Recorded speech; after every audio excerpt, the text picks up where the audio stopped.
What's up, everybody? Welcome back to The American Dream. I'm Brian Hadley, Delaware Realtor, and your host today as we're taking a step back in time to one of Delaware's most historic and quaint little towns, Old Newcastle. And we're gonna help them celebrate a big milestone with their 100th anniversary of A Day in Old Newcastle.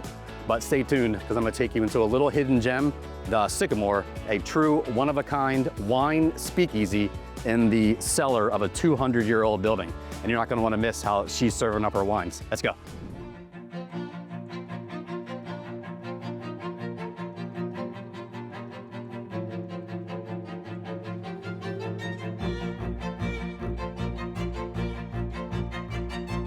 As the town comes alive with all the sights and sounds of centuries past, what better way to get a fully understanding of the event is to talk to one of their passionate reenactors.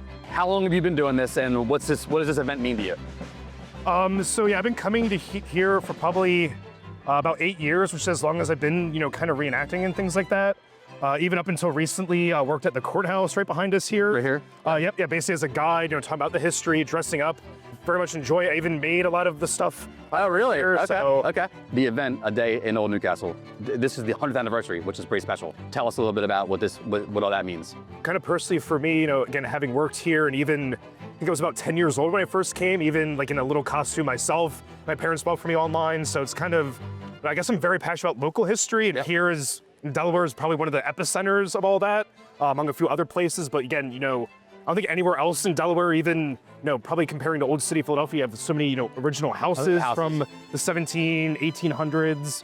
Again, important buildings like the courthouse where, the state of Delaware was basically born. The balcony up there, the Declaration of Independence, was read from up there. About, I think, 2 weeks or so after the Declaration of Independence, they had an official reading. Soldiers from the Delaware Continental Regiment who would have worn these blue and red uniforms, they had been freshly formed. They apparently marched from Wilmington, take the symbols of the monarchy that were in the courthouse. If you go in there, you can see them. Okay. And they're basically burned before the square, according to one of the lieutenants, Enoch Anderson. So, kind of an interesting moment, kind of, I guess, the first Independence Day, 4th of July here in Delaware. It was here, yeah. Yep, right here. That's super cool, super cool.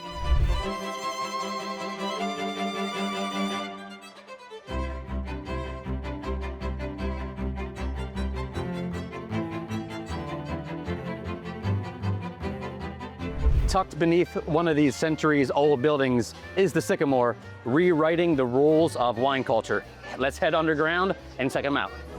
Trisha. Hey there, how's it going? How are you? Nice to see you. Welcome to the Sycamore. Thank you so much for having us. Absolutely, Fantastic. welcome. We're in the basement of a 200-year-old building. Absolutely. So tell us a little bit about the Sycamore and what inspired you to open up a wine speakeasy. Certainly. When my partners came down and we saw this space, it just spoke speakeasy, and we knew that this wine concept would be the perfect fit here in town. The wine concept. Certainly. One of a kind.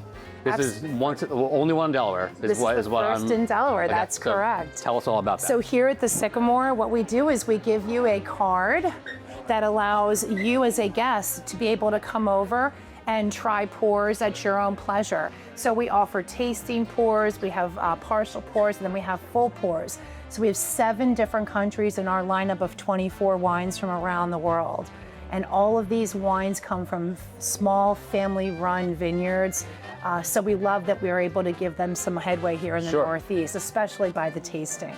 So this place was built in 1818. Yes. So obviously the history, but this has to be spooky. Absolutely, absolutely. Well, I think our to hear it. spirits have a good sense of humor. So I think our spirits like our spirits. So we've had a lot of activity since we've opened. These lights tend to all of a sudden just turn on, get brighter, which are only activated by us touching them. So the first couple of months I was open, every morning I would look back at the camera and see all the activity. We have a lot of orbs that are sort of floating around here. So we've heard that there was a former proprietor, her name was Mary, who owned a shop upstairs. So we've had some ghost hunters who have come down here, and they've actually brought equipment down that confirms that there is a spirit named Mary.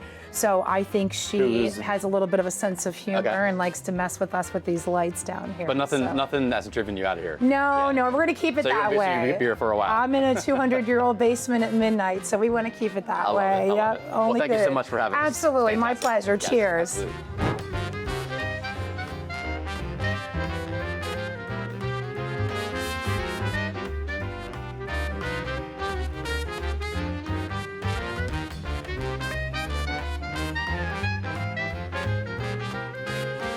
I'm not sure we could have asked for a better day. That was awesome. I want to thank the town for having us here. Thank Tricia for showing us through the Sycamore.